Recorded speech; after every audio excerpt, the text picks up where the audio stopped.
Good afternoon, gentlemen, and welcome to the Champ's Corner, where we're going to talk everything Lone Star Fantasy Football. I am the champ who runs the camp, Mr. Benjamin A. Hinckley, and I'll be your master of ceremonies this season. Now, before you go clicking out, don't worry, these are not going to be these long diatribes about how, as your champion, I'm the best in the league and all that stuff. No. We're going to keep these videos short, sweet, a little bit longer than Aaron Rodgers' career as a Jet, but definitely short and sweet. All we're going to be doing is recapping the week before and taking a look forward in the week to come. So without further ado, let's get to it. The Beaver Lickers started off the season with a loss. That is not how I wanted to start my championship reign. But as I've told Jacob before, I would much rather start my season on a loss than end it with one.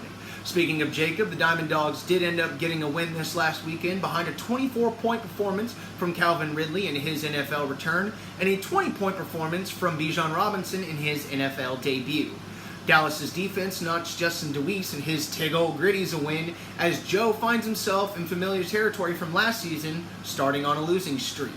Josh Allen's 3 INTs cost Justin Vincic as Scooch Magooch falls short in what should have been a closer game to the Texas Teabaggers. And finally, to wrap up week one, despite having 3 separate players score 20 points a pop, Max falls short to Kyle in what is Kyle's return game to the Lone Star Fantasy Football League. Could it be beginner's luck? Only time will tell. Looking forward to week 2, we are going to have a battle of the unbeatens as Jacob and Chris are going to go head-to-head, which means we will see one of those Titans fall. Scooch Magooch is going to look for a little bit of redemption here in week 2 after that week 1 debacle. My Beaver Lickers are hoping to penetrate the win column as we face off in what is essentially a championship rematch from last year against Justin and his Tig Old Gritties. Team's got a different name, but the result's going to be the same. Beaver Lickers for the dub. Kyle's going to hope to remain perfect here in the Lone Star Fantasy Football League since his return, but of course I'm willing to put my money on it. Billy's going to have something to say about that this week. And then, of course, to wrap up week 2, we're going to have a battle of the winless as Max and Joe fight for who sucks the most. Other than that, we're going to have a good slate of matchups this week, and there's plenty of room for good trash talk. So it looks like week 1 is in the books, as is the debut episode here, the Champ's Corner.